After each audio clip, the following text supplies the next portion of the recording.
Assalamualaikum warahmatullahi wabarakatuh. Jumpa lagi bersama saya Siti Ningstiawati, mahasiswa Institut Medika Dr. Gigi Suherman, program Sarjana Keperawatan. Nah, untuk video kali ini saya akan mempresentasikan atau membahas mengenai konsep perawatan luka.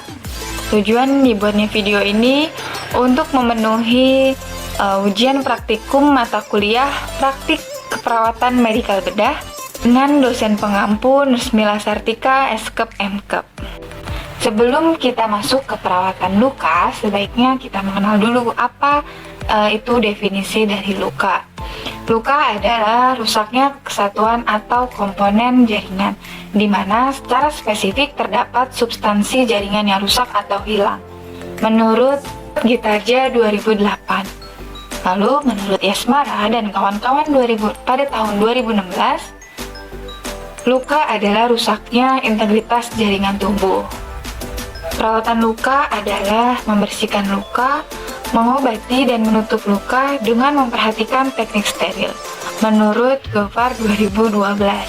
Sedangkan menurut Potter 2010, perawatan luka dilakukan dengan cara menutup luka dengan balutan basah dan kering, sehingga dapat disimpulkan bahwa perawatan luka adalah suatu tindakan yang dilakukan untuk membersihkan luka, mengobati luka, serta menutup luka dengan balutan basah dan kering, sehingga terhindar dari resiko infeksi.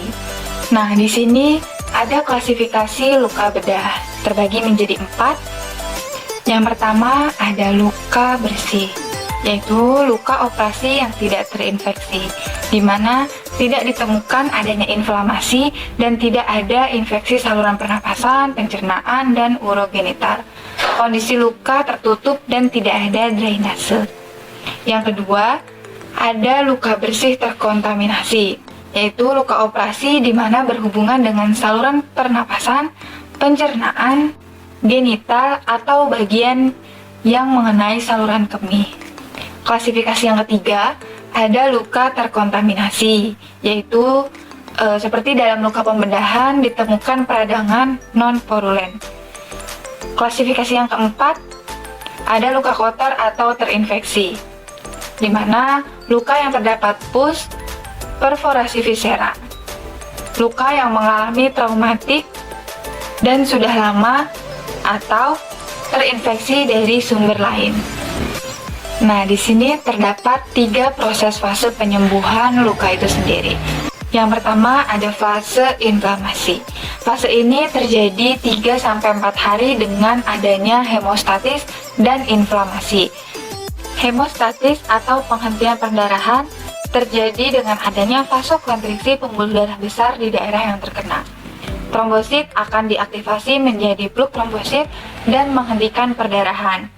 Selanjutnya akan terbentuk fibrin dan jaringan fibrinosa yang akan menangkap trombosit dan sel lainnya.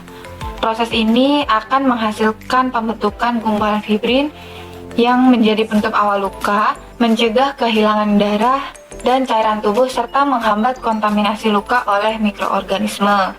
Nah, untuk inflamasi merupakan reaksi adaptif tubuh terhadap adanya cedera pada tubuh dan melibatkan respon vaskuler dan sekuler. Daerah ini akan menjadi merah, edema, dan hangat ketika disentuh. Fase yang kedua ada fase rekonstruksi. Fase ini dimulai dari hari ketiga atau keempat setelah terjadinya luka.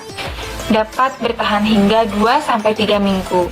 Pada fase ini terdiri dari proses deposisi kolagen, angiogenesis, perkembangan jaringan granulasi, dan kontraksi luka. Nah, yang ketiga, ada fase maturasi. Fase ini dimulai pada hari ke-21 dan akan terus berlanjut hingga 2 tahun atau lebih, bergantung pada kedalaman dan kondisi luka. Setelah fase ini akan terbentuk jaringan parut. Nah, di sini ada faktor yang mempengaruhi proses penyembuhan luka. Ada 2 faktor, yaitu faktor sistemik dan faktor lokal. Faktor sistemik sendiri ada usia, nutrisi, insufiensi vaskuler, maupun obat-obatan. Sedangkan dari faktor lokal, ada suplai darah, infeksi, nekrosis, atau adanya benda asing.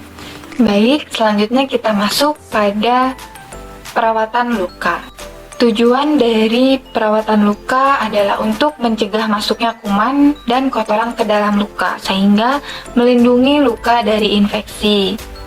Lalu yang kedua ada menstimulasi pertumbuhan jaringan baru, mengembalikan fungsi, memperbaiki kerusakan jaringan. Untuk indikasi perawatan luka itu sendiri, yang pertama ada balutan kotor dan basah akibat faktor eksternal, lalu adanya rembesan eksudat, kemudian mengkaji keadaan luka, selanjutnya dengan frekuensi tertentu untuk mempercepat debridement jaringan nekrotik.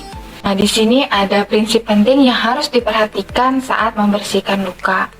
Apabila luka kering atau tidak mengeluarkan cairan, maka untuk pembersihannya dengan teknik swabbing. Sedangkan untuk luka basah dan mudah berdarah, dibersihkan dengan teknik irigasi. Bersihkan dari arah area yang sedikit terkontaminasi seperti dari luka atau insisi ke kulit di sekitarnya. Gunakan friksi lembut saat menuangkan larutan ke kulit. Saat melakukan irigasi, biarkan larutan mengalir dari area yang kurang terkontaminasi ke area yang paling terkontaminasi. Perawat tidak boleh menggunakan kasa yang sama saat membersihkan insisi atau luka. Nah, untuk membersihkan area drain, perawat mengusap sekeliling dengan gerakan memutar dari tempat yang terdekat dengan drain yang ke arah luar.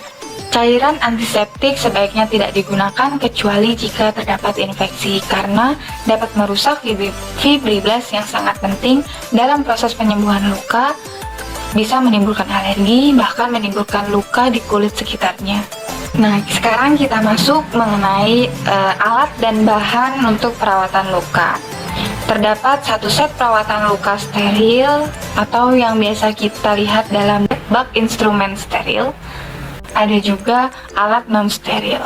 Untuk satu set perawatan luka steril, di dalamnya terdapat sarung tangan steril, pinset anatomis, pinset chirurgis, gunting jaringan, kasa steril, lalu ada kom berisi larutan pembersih.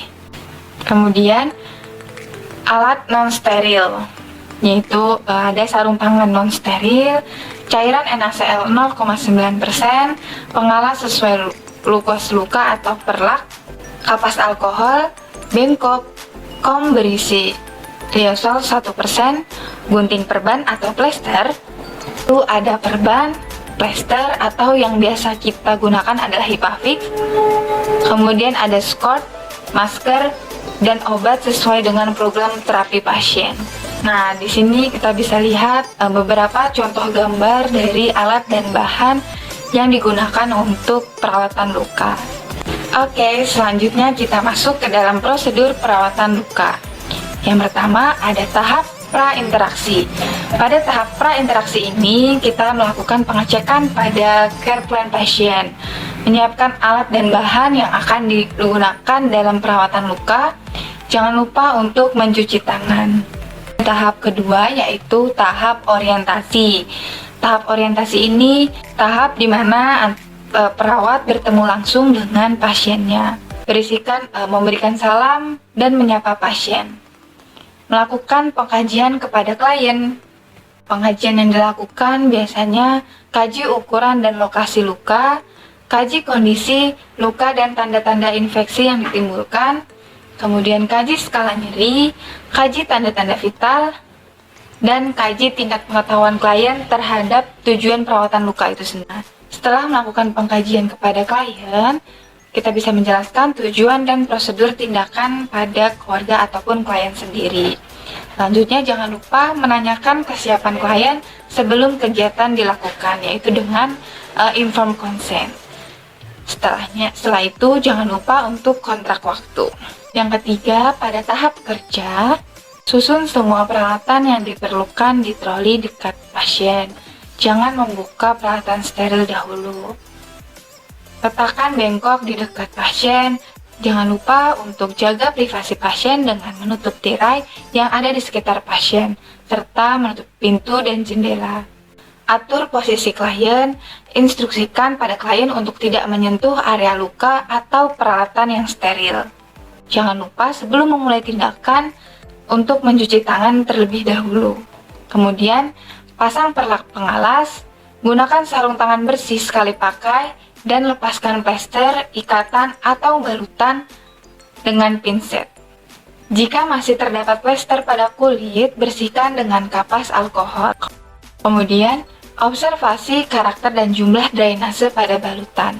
Buang balutan kotor yang tadi pada bengkok, lepaskan sarung tangan dan buang pada bengkok.